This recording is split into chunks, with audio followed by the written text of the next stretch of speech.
Hello, everybody. We are back here after this exciting opening segment and first discussion on the geospatial landscape. We have now in this segment the focus fully on the integrated geospatial information framework. This is a major piece of work that we have been all looking at, and many of you have seen over the last couple of weeks. We've been discussing it very, very broadly. Excuse me. Fundamentally, I think we were thinking of how can we pull all the good work over the last 10 years together and help countries really at the country level. How is this all not only talk, but we get to real action plans at the country level?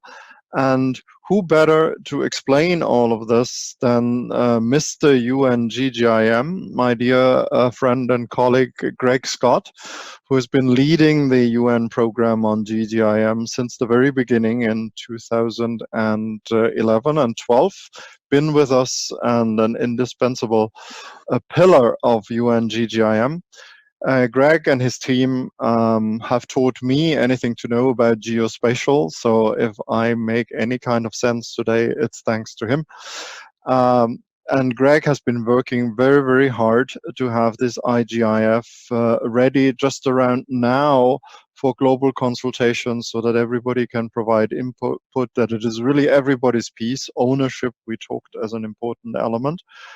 And that we would be able to formally adopt it at the forthcoming UN-GGIM formal session in August.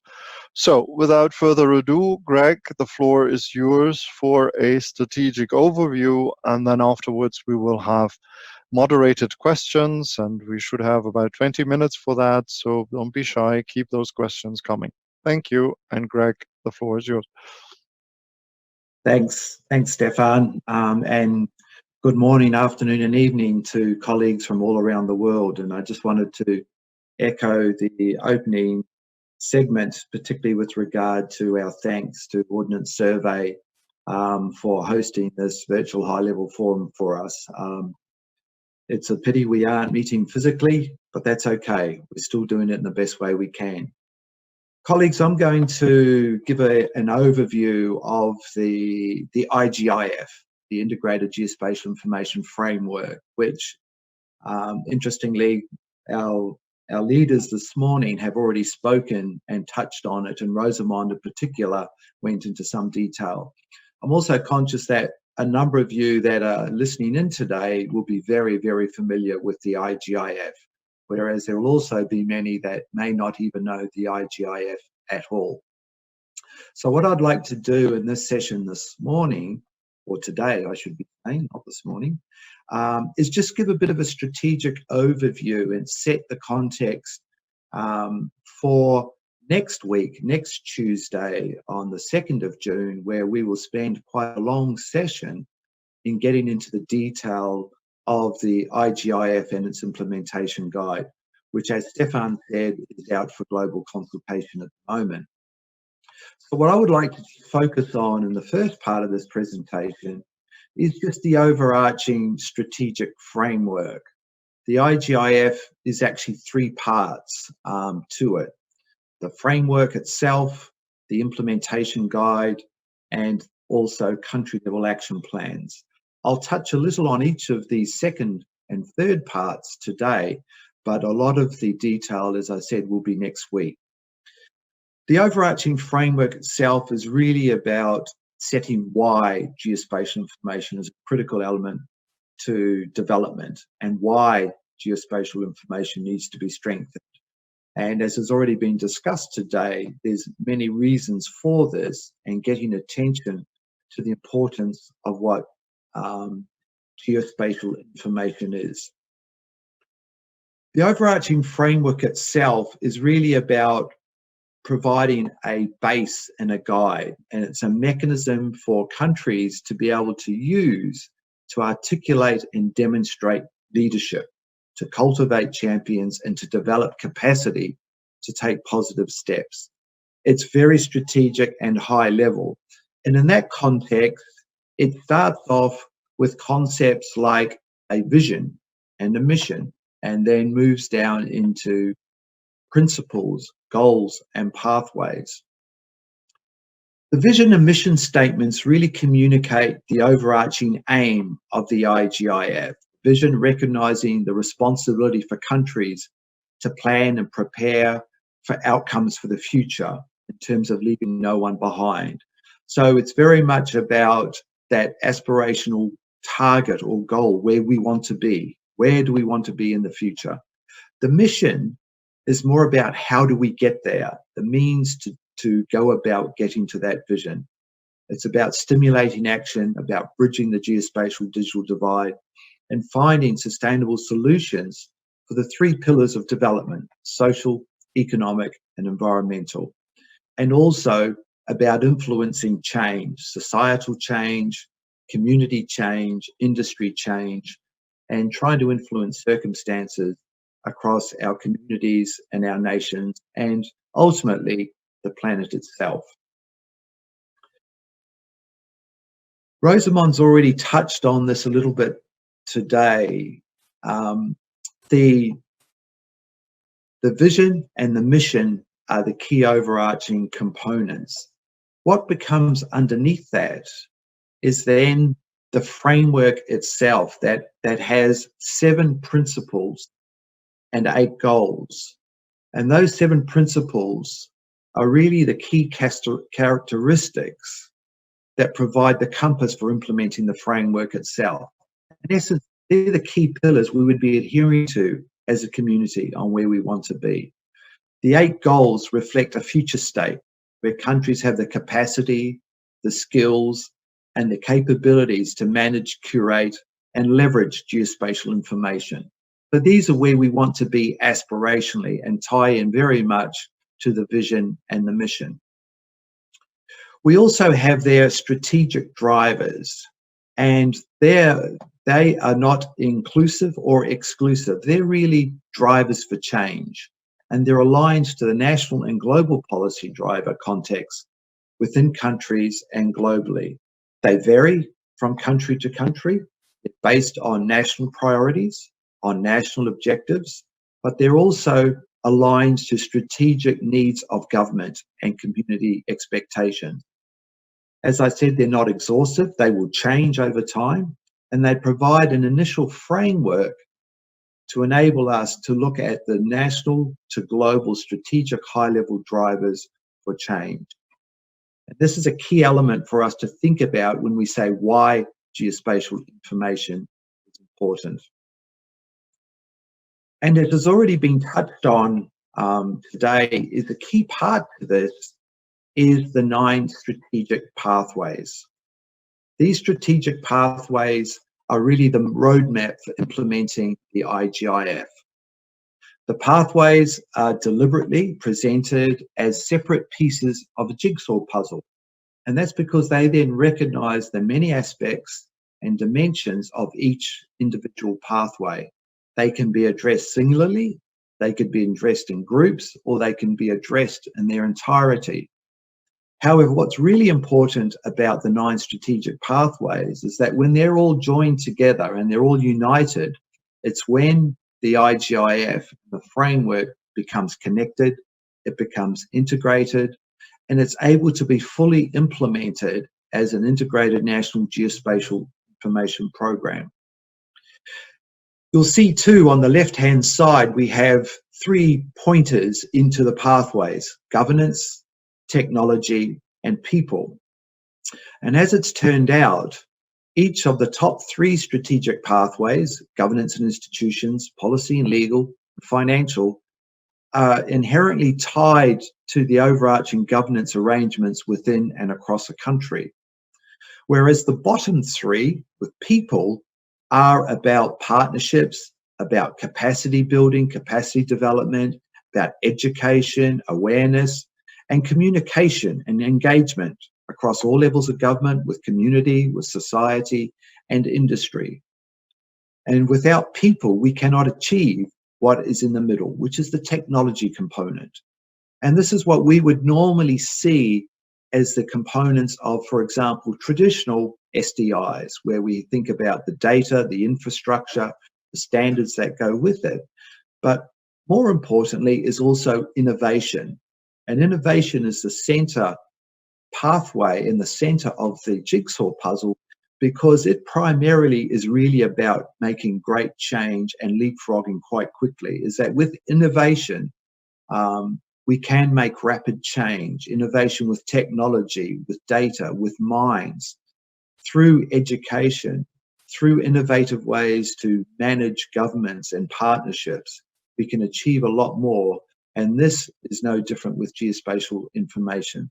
So these 9 strategic pathways, as I said, are the main roadmap for the implementation of the IGIF. Fundamentally, the framework itself is a reference.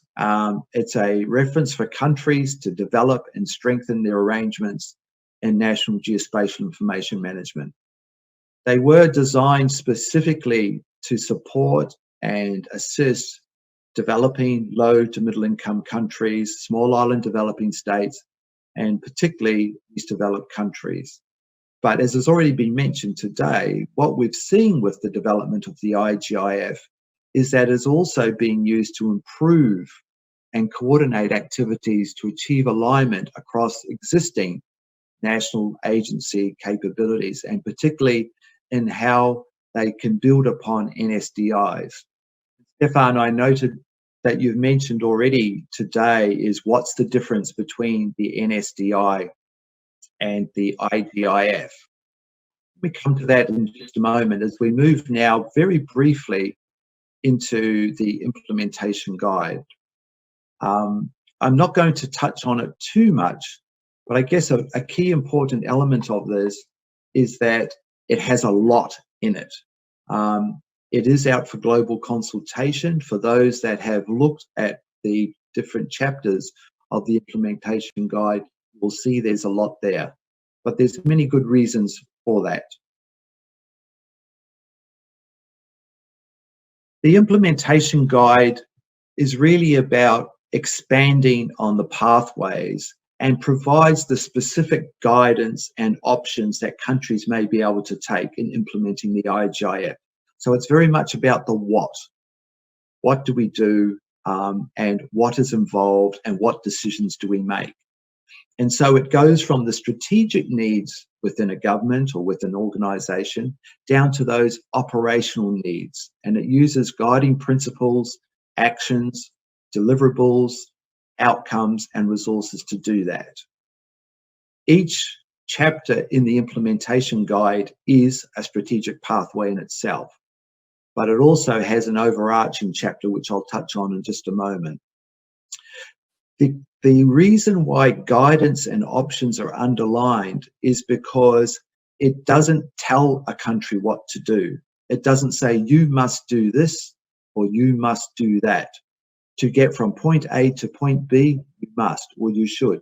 It's guidance. It's giving countries their own options. And Rosamond articulated this for the Kingdom of Tonga very well a few minutes ago, is that you choose how you go about your implementation and what options you take, and the guidance that's provided in national situations and in national circumstances. I think that's very, very important. It's descriptive without being too prescriptive. In terms of the overarching chapter, we call it Solving the Puzzle. It explains what the implementation guide is about, and it's really what we term as the README file for the implementation guide. Importantly, and you'll see, and it's not meant to be deliberately read, but on the right-hand side, you will see there, as requested by many, many countries, as we've engaged with them, is that the chapter details the differences between traditional, regional, and national SDIs and NSDIs. So it's saying what's the differences between the two, and it builds upon those efforts. So I won't touch on those today, but next week we will talk more about what's the difference between the NSDI and the IGIF, and what's the relationship between these two important pieces of process. Just looking at some of the structure in the guide itself, sorry, I've just skipped one slide and just let it come back, is that every chapter of the implementation guide is consistent and identical across each of the 9 strategic pathways. And so here I'm using strategic pathway 1 as an example, governance and institutions. And the look and feel I will show you here is the same look and feel across all 9 strategic pathways. At the start, it obviously has an overview, what we term as an abstract and a summary. And in that, with each of the strategic pathways, we have key elements that are considered as key attributes for making actions or for providing guidance for actions for each country. And in this case here, we can see governance models, leadership, value proposition, and institutional arrangements. So the first several pages of each chapter of the implementation guide look a little like this, where we have a high-level overview, we look at each of the key elements, and we have a structured box diagram that then breaks down the chapter in some detail. And so what we've tried to do as we've written the implementation guide is have some, I guess, key visuals or key diagrams that anchor each of the chapters together and to a degree anchor across the relationships of each of the pathways as well. So by way of example, we can see here in the box diagram where we pick up the 4 key elements within the chapter. We have in each strategic pathway, they have their own guiding principles. So there's sub-principles of the overarching IGIF. A whole series of actions that are taken that are very detailed and provide a lot of appendices and reference documents to support that. And importantly, at the very end, we have outcomes that we want to achieve. And you'll see in there too a little clipboard where it talks about interrelated and or prerequisite actions. They're actions that are connected across other strategic pathways. So for example, it might be that the governance and institutions pathway might not touch on policy frameworks, but that might be touched on in strategic pathway 2, or reviews around ICT capacity and capability that may be touched on strategic pathway 5. And you can then see the little hammer and spanner, which are the tools that are actually used. They're the reference documentation, the resources that are made available for each strategic pathway. Next week, we will go through each of these in some detail. But what's important, and I just want to make this one brief connection, and here you've seen some more diagrams, but strategic pathway is also where we connect and start delving into the creation of an action plan. So this is part of the process of establishing country-level action plans. Again, I won't touch on this in any detail, but we will do so next week. So as Stefan says, come back again next week and you'll learn a lot more. Okay, this slide is deliberate. It's busy.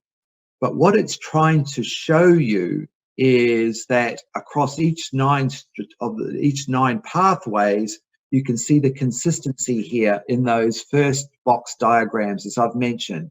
So from strategic pathway 1 through to 9, you can see how consistent and I guess easily able to be consumed they are across all of the strategic pathways. They're all color-coded as well, as you can see, and that is also deliberate so that it just helps some of the ability to work through what is a complex document or series of documents. Now, you may ask, and many have, and we're very thankful of this, is that what you've just seen in that previous slide and what has been developed over the last year or so in particular with the 9 strategic pathways and the Solving the Puzzle chapter is a really comprehensive set of resource documents. We've already had some very, very valuable feedback, and 2 key elements of that is 1, they're incredibly comprehensive and inclusive. But two, at the same time, there's a lot there and there's a lot to consume. But importantly, and this slide is just to, I guess, show is the level of engagement that we've had since the adoption of the IGIF in August of 2018, and the numbers of workshops and consultations that we've had in that period through to February of this year. In total, some 16 workshops. And really what that has provided us with is a rich resource and contributions of information from now 133 countries that have been consulted on the IGIF. We've importantly circled, I guess, three key areas where we've had a major focus, and these are the developing regions primarily. A lot of focus in Latin America, in Africa. In fact, we've now convened 6 meetings and workshops in Africa over the last 2 years, and also Asia Pacific. So an important message here is that the IGIF that has been developed is literally being developed by you, yourselves, the community. It is very much country owned and country led. And what it represents at the moment is what you have enabled it to represent. We've taken a lot of guidance from you as to what the implementation guide should or should not have, and also what it needs to emphasize in certain areas more than others. So by way of example, what we are seeing very much, and we learned this in the first 6 months, is that the strategic pathway on governance and institutions and the need for leadership and good government and good institutional arrangements is absolutely paramount. With that, you have good data and good process. Secondly, in terms of leadership and high-level decision-making and awareness, communication and awareness is also strategic pathway 9. With communication is also incredibly valuable and incredibly important. So in fact, it so happens that the 2 strategic pathways, strategic pathway 1, governance and institutions, and pathway 9, communication and engagement, which bookend the 9 strategic pathways, tend to be the ones that are most critical to make all else in between be achievable. That's certainly what we've learned to date. To the action plans, I will just touch on this very, very briefly. We will again talk in more detail next week, I apologize, but the action plans are very much the doing on the ground. This is where countries start to develop their means to implement the IGIF, and the action plans leverage the implementation guide. So they build on all of the guidance and the options and the actions that are provided in the guide through the strategic pathways, and then they then have the ability to develop a country level action plan.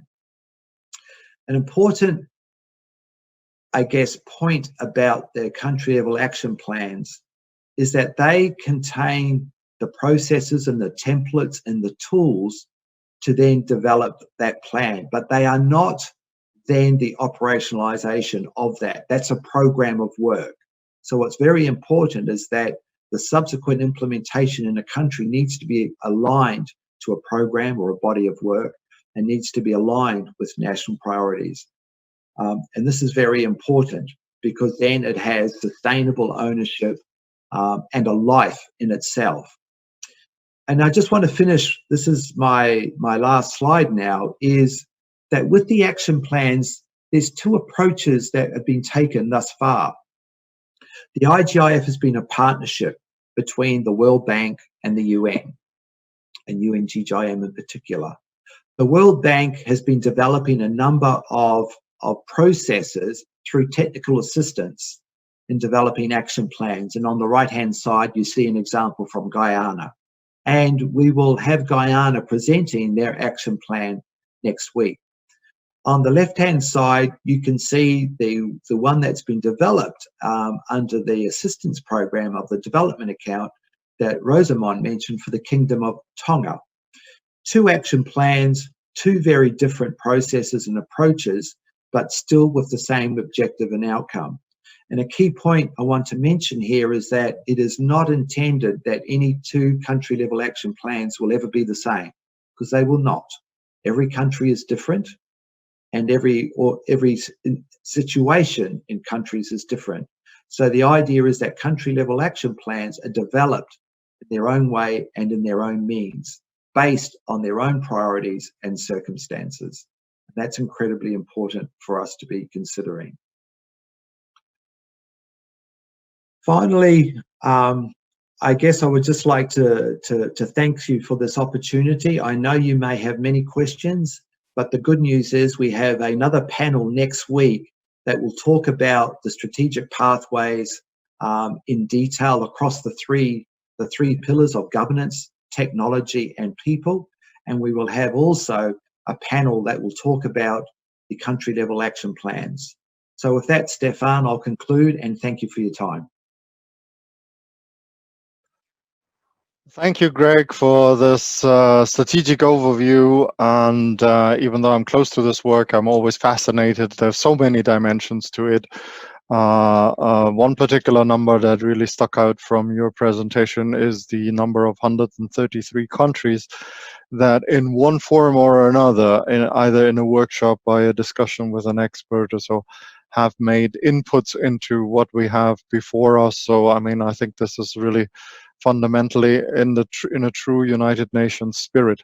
Now, the chat is burning. The questions are coming in. Let me just say there are a number of questions that have to do with this transition from the SDI and to the IGIF, how they are related to each other, and you've already touched on it a little bit and announced that there will be more details. Perhaps one information element to share, Dave Lovell has used this platform to send us greetings and has expressed his thankfulness that this journey that we started with, definitely with the Global Spatial Data Infrastructure Association 2 years ago, when they folded their work into the work of the United Nations with a generous gift, also handing over their remaining assets, and we still were able to start all of this work. So there is clearly a pathway from that. Let me perhaps make the question in a positive way. There are some questions here. What were lessons learned from the previous work on the NSDIs that have sort of inspired the work on the IGIF? I mean, how are there certain elements in the IGIF that go beyond, that are hopefully better, or reflect some of the lessons that we learned in the many years before that we worked on the NSDIs? Thanks, Stefan. And this is actually, it's been a really interesting journey in that comparability over the last year or two, and we've spent a lot of time in articulating that message. And in fact, Oliver really did touch on some of those important points in his presentation earlier, and I do thank Oliver for that. And it was really, I think, the consultations we had in particular with Africa, and also with Europe in the relationship with Inspire, but also Latin America, where NSDIs are often regulatory and they're by decree.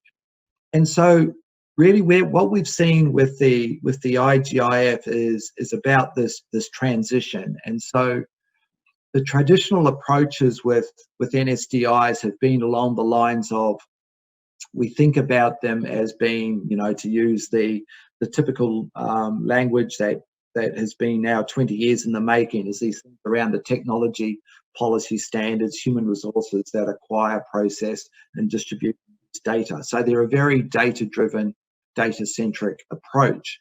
The principal focus of NSDIs was about the data, about delivering core and valuable geospatial information to the community.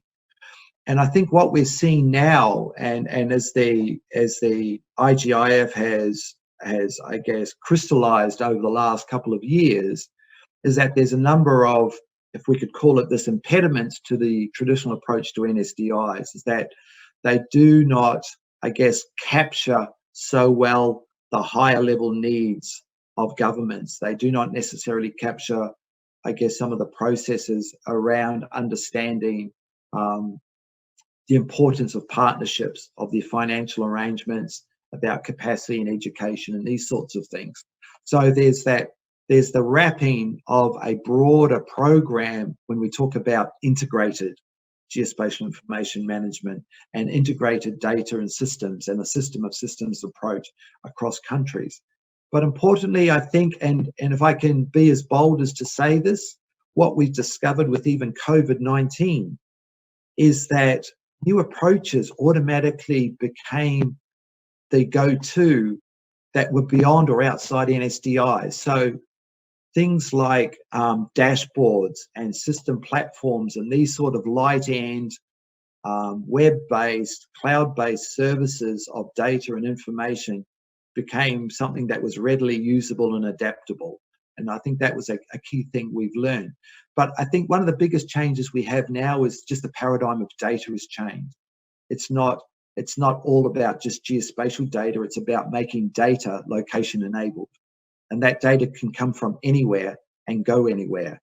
And it's how we harness that and how we integrate it, how we ensure that it's interoperable, it's got good standards, it's got good provenance, etc., is really where we build upon an NSDI for the future. More than say, let's throw it out. It's not about that. It's say, how do we build and make it more visible and more critical to governments than what it is today. Thank you. I have here a relatively specific but interesting question is, what are the institutional arrangements that can be recommended? Is the National Mapping Agency really the sole institution to lead these integration processes? Yeah, that's a good question, Stefan. And one of the early discussions when we were developing the IGIF as an overarching framework, and then specifically when we got to the implementation guide, was who is it for? Who is the guide for? And we landed on the fact that it was being developed by UN-GGIM, by the United Nations. So it was that the guide and the IGIF is for national governments. It is for countries and for national governments. But in saying that, is that the value and the implementation of it cascades across government, across agencies, and right down to the community level. So it is broadly transpires across organisations, but also down, so horizontally and vertically. And so when we think about the institutional and other arrangements within a country, they may be multifaceted. It may not just be residing with one organisation. And so one of the key elements of particularly governance and institutions is to put an overarching arrangement or governance framework in place where the leadership could come from one agency, such as the National Mapping Agency or the National Spatial Data Infrastructure Organisation, but it also could have leadership or co-leadership across a number of agencies or entities. So this is where decisions are made within countries on how they may go about doing some of these things. So there's guidance there, but it doesn't say it's one way or the other. Logically, most would occur within the national mapping agencies, but that's not always going to be the case depending on the arrangements. Thank you. I think there is one question here that is interesting. It is basically asking about what can international organizations, what can the UN or what will the UN and the World Bank do to support the IGIF full implementation. It talks here about we need longer term strategies for financial, technical support and capacity building. So what can and what should and what will international organizations and the UN and the World Bank are particularly singled out in this question do in the long run to support this?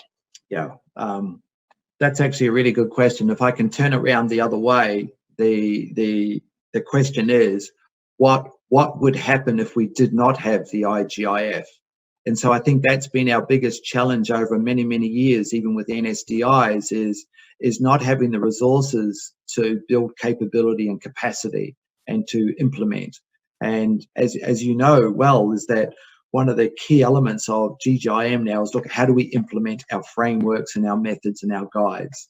And this is a key element of that. And a key piece of, as I was saying, where communication engagement is a major bookend, is that without communication and engagement, without understanding the financial costs, but also the benefits, without understanding that full cycle of the data ecosystem, what it costs to deploy, what are the benefits, what are the societal benefits, what are the industry benefits, what are the benefits to government. And I think that's been the biggest problem we've had so far in arguing the value proposition of geospatial information. But in terms of then getting into development, this is where partnerships and international partnerships have been seen as being really important, is that we then now have a stronger argument to look at donors and international organizations and agencies to support the process for implementation. It actually gives us a much stronger recipe to say, yes, we need to build capacity and capability. We do not have all the resources to do that, but at least we now know what it means and what it will take to do so. And I think that's going to be an important change that we have. How we get there is still going to be part of that journey, and that journey continues. Thank you, and I can tell you we are now approaching 50 questions here, and just to reassure everybody, these things are not lost. Some of those things are also really common or very specific rejoinders to what Greg may have just said, and in a way it is sad. I mean, of course, we cannot have this kind of technical discussions here through this platform. This is what would then have to be discussed over a hot and engaged coffee break discussion, but I hope we can take up some of those discussions later on and one by one. And again, this will feed also into preparations of our full day event dedicated to this topic. There was also one earlier question whether we would have a simultaneous translation for this event, and there would be French available, but unfortunately we could not do that yet. We are, of course, working very, very hard for our formal event. As you know, the GGIM committee session has now is being moved towards a later stage in August.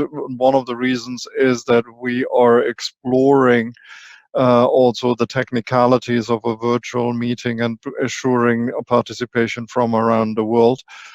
So there are various issues to be dealt with, but let me take one last question, perhaps, Greg. If you could dream, I mean, where with all of this work on especially the implementation guide, if it is successful, leading to country action plans, where would you hope the world would be in about 2 to 3 years from now? Well, might take a little bit more than 2 to 3 years, but I get so.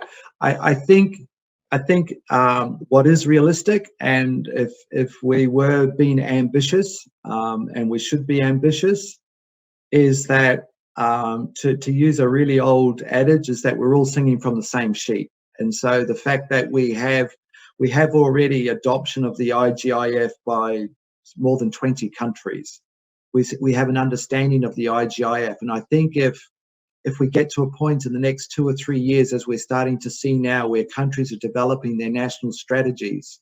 My country of Australia has just released their new strategy, is that if nothing else, they're referencing or they're aligned to or they're hooked into the IGIF. And then that helps build momentum. This is the key part. It's about building momentum, building a process where the IGIF has been recognised by all countries, that then enables it to be easily adopted, to be implemented, and the resources that countries require to do so are much readily able to be made available, because the requests are much more understandable than what they are today. So it becomes a real serious anchor to the future. Well, thank you very much. With this positive and optimistic and hopeful, we always have to be that way, outlook into the future. Thank you for your presentation, and thank you to the audience for your many, many questions. I'm still trying to catch up reading as they're coming in, but I guess this is a good moment to take another quick break in order also to be ready and give due respect to the last segment of today's session, where David Henderson will present the future trends document. So thank you for Greg. Thank you for the whole team working on the integrated geospatial information framework. This is, of course, an ongoing discussion, as you have said, in so many ways, and an ongoing challenge. So let's take another 5-minute break until about 10 minutes after the hour for everybody, and then to come back for our last segment. Thank you very much.